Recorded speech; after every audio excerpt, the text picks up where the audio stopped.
back, everybody. Today we are out here at my garden at the giant pumpkin plant, and this is by far the best pumpkin plant I have ever grown. And we're starting to have some giant pumpkins come on it now, so that's what we're out here doing today. I'm making some adjustments, doing some things to try to keep the pumpkins growing and keep them from hurting themselves and from the animals hurting them. So right here, this is the one on the main vine, the main center vine. I'll try to explain that as we go. This is the one I really got my eye on right now. It's looking really good. It's been pollinated for 14 days, so they call that 14 DAP, days after pollination. And the blossom end is looking really good. It's nice and dry. So we're going to try to protect this one today. Now I've also got a couple here on the secondary vines. Let me try to clear this out of here. Here's one right here. But normally the secondary vines don't produce as big of a pumpkin, so I'm going to let these grow in the meantime just in case we lose that other one. But these aren't the ones that we're trying to push if we don't have to. And then here's another view of the plant, and then it all started right back here. That is the main root right there. It all started there and then just kept going out that way.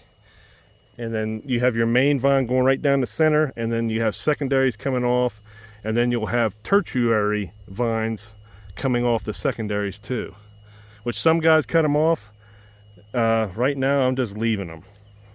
Okay, so in the first few clips you saw me cut out some vines, and also I took some bricks.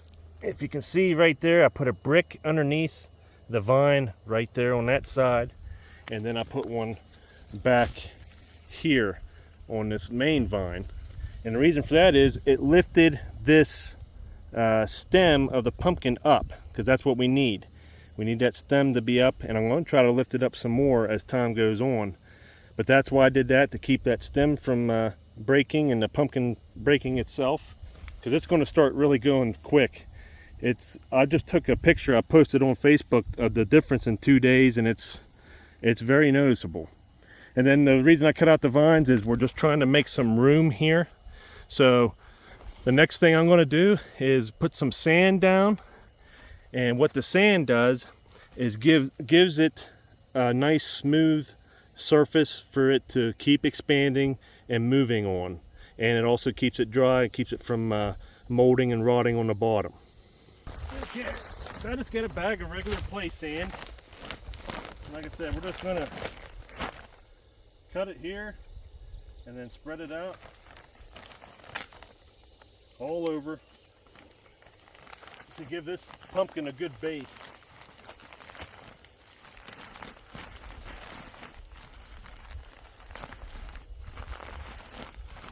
And we'll definitely use the whole bag.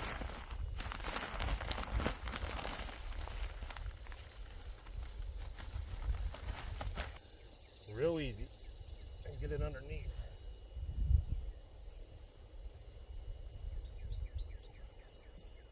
There we go. Beautiful. Probably need some more this way.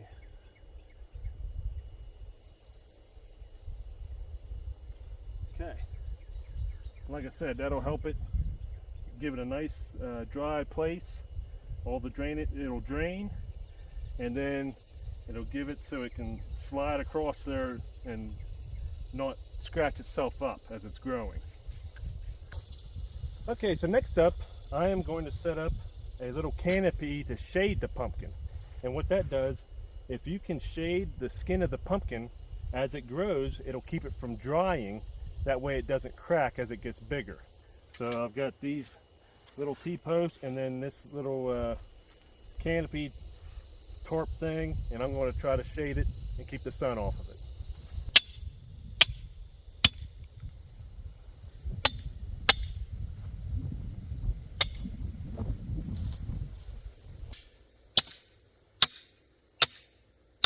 Okay.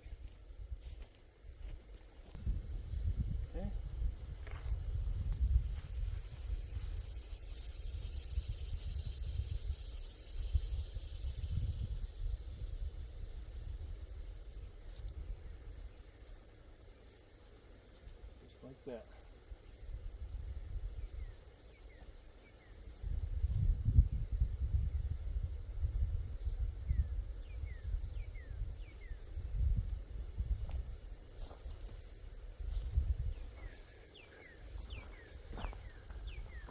And as that grows, it's going to get shaded more and more.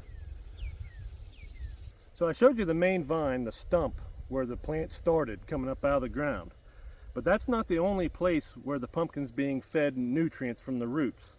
As the vines grow, if you can see right here, they put down these tap roots, and then they expand and they pull even more nutrients, and they all end up feeding this pumpkin. Which this pumpkin, the farther out that you set from the main stump, the better, up to a certain point.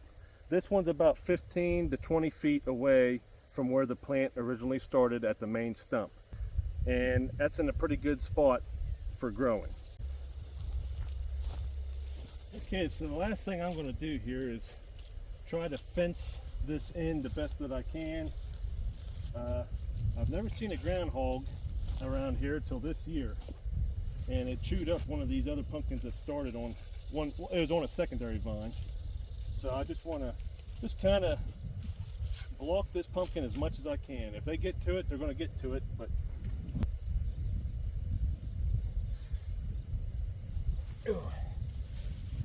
and then I'm just gonna wrap this mesh around and just leave it there.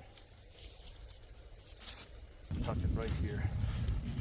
Just latch it on right there.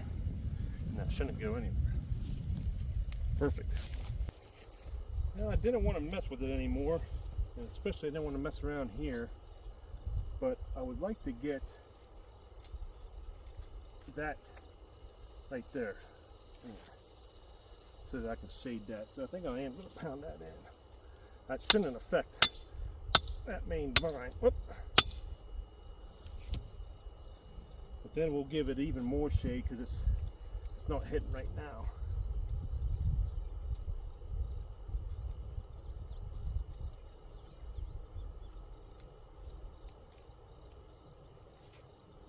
There we go. That's better.